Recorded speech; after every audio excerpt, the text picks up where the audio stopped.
இப்போ நம்ம மறுபடியும் ஒரு ரீகால் பண்ணிக்கலாம். எழுத்து, முதல் எழுத்து சார்பெழுத்து. முதல் எழுத்து உயிரும் மெய்யும் 12 12 மொத்தம் 30 எழுத்து. உயிரில் குறில் நெடில், குறில் 5 நெடில் 7, மெய்யெழுத்துல 18. அதை மூணா பிரிச்சோம்னா வல்லினம், இடையினம், மெல்லினம். வல்லினம் அப்படிங்கிறது கசட தபர, இடையினம் அப்படிங்கிறது இந்த எழுத்துக்கு இணை எழுத்தா வரும். வல்லினத்தோட இணை எழுத்து தான் இடை எழுத்து. இப்ப பாத்தீங்க அப்படின்னா ஞெஞன நமன அப்படிங்கிறது. மெல்லினம் அப்படிங்கிறது எரல வளல, இந்த 18 எழுத்து தான் மெய்யெழுத்து. ஓகே, இப்ப சார்பெழுத்து அப்படிங்கறத நம்ம பார்ப்போம்.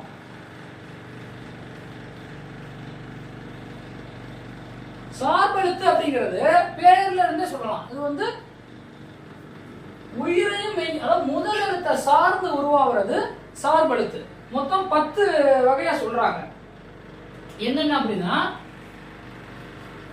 உயிர், உயிரும் மெய்யும் சேர்றது. உயிர் 12 மெய் 18 சேர்ற எழுத்து உயிர்மெய், உயிர்மெய் எழுத்து. இரண்டாவது ஆயுதம், இருக்குன்னு சொல்லுங்க. அடுத்து உயிர் அளபடை,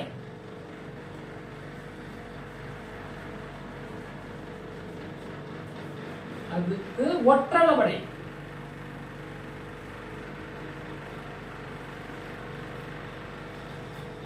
அடுத்து குற்றிய லுகரம் 6, குற்றிய லிகரம். அடுத்து ஐகார குறுக்கம்,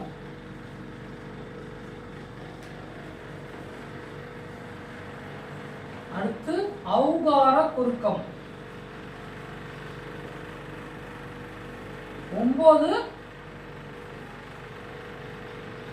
ஆயுத குறுக்கம்.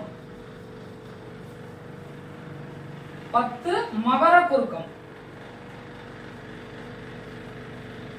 இந்த 10 சேர்ந்ததுன்னா இந்த அதாவது சார்பெழுத்த 10 வகைப்படுத்தி வச்சிருக்கிறாங்க நம்ம இலக்கண ஆசிரியர்கள். உயிர்மை, ஆயுதம், உயிரிழப்படை, ஒற்றளபடை, குற்றியல் உகரம், குற்றியல் இகரம், ஐகார குறுக்கம், ஔகார குறுக்கம், மகர குறுக்கம், ஆயுத குறுக்கம் அப்படிங்கிற 10. நீங்க இந்த ஆர்டர்ல தான் சொல்லணும்னு அவசியம் கிடையாது. என்ன என்ன ஒண்ணு என்ன சொல்லுது அப்படிங்கறத தெரிஞ்சுக்கிட்டா போதும். இப்போ உயிர்மை அப்படிங்கிறது உயிரெழுத்து 12 மெய்யெழுத்து 18 சேர்ந்த. இப்போ 12 × 18 எவ்வளோ? மேத்தமெட்டிக்ஸே உள்ள கொண்டு வந்துடலாம். ஏன்னா மேக்ஸ் இம்பார்ட்டன்ட்ங்கிறதால 16 8 9 2 1 6 216. உயிர்மெய் அப்படிங்கிறது மொத்தம் 216 எழுத்து. ஆயுதம்ங்கிறது அங்கிற ஒரு எழுத்து. உயிரளபடை, ஒற்றளபடை அப்படின்னா ஃபர்ஸ்ட் நம்ம அளபடை, அளபடைனா என்னன்னு பார்க்கணும். இப்போ இங்கிலீஷ்ல சிலபிஃபிகேஷன் அப்படின்னு ஒரு கான்செப்ட் இருக்கு. அதாவது ஒரு வார்த்தையை நம்ம சொல்லும் போதே நம்மளை அறியாமையே நம்ம வந்து பிரிச்சு தான் சொல்லுவோம். அதுக்கு ஒரு செகண்ட்ஸ் கேப் கொடுப்போம். இப்போ அளபடை அப்படின்னா அல அப்படின்னு ஒரு பிரிவு பிரியுது, அல பெடை அப்படின்னு பிரிக்கிறோம். இப்போ குற்றிய லுகரம் அப்படின்னா குற்றிய லுகரம், குற்றிய லிகரம். இந்த குற்றிய அப்படிங்கிற ஒரு நம்மள அறியாம ஒரு பிரேக் விழுவோம். இப்ப பாருங்க, ஐகார, ஐகார குறுக்கம், குறுக்கம் அப்படிங்கிற இந்த மாதிரி நம்மள அறியாம நம்மள மைண்ட் பிரிக்கிறது பேர் தான் மாத்திரை அளவுன்னு சொல்லுவோம். இங்கிலீஷ்ல சிலபிஃபிகேஷன் அப்படின்னு சொல்லுவோம். தமிழ்ல வந்து ஒரு இதுக்கும் நம்ம எவ்வளோ செகண்ட்ஸ் எடுத்துக்கிறோம், நம்ம ப்ரொனன்சியேஷன் நம்மளோட வெளிப்பாட்டுக்கு எடுத்துக்கிறோங்கிறது தான் மாத்திரை அளவு. அதுல ஒண்ணுக்கும் ஒரு மாத்திரை ஒரு அளவுன்னு வகுத்து வச்சிருக்கிறாங்க. அது அந்த தனக்கு வகுக்கப்பட்ட அளவை விட நீண்டு ஒலிக்கிறது அளபடை.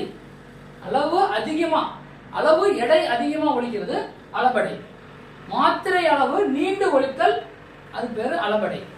அதே இங்க பாருங்க, அந்த 4 குறுக்கம்னு வருதா, இது பார்க்கறது 10, ஈஸியா ஸ்பிட் பண்ணி உடைச்சிட்டோம்னா ஈஸியா புரிஞ்சுக்கலாம்.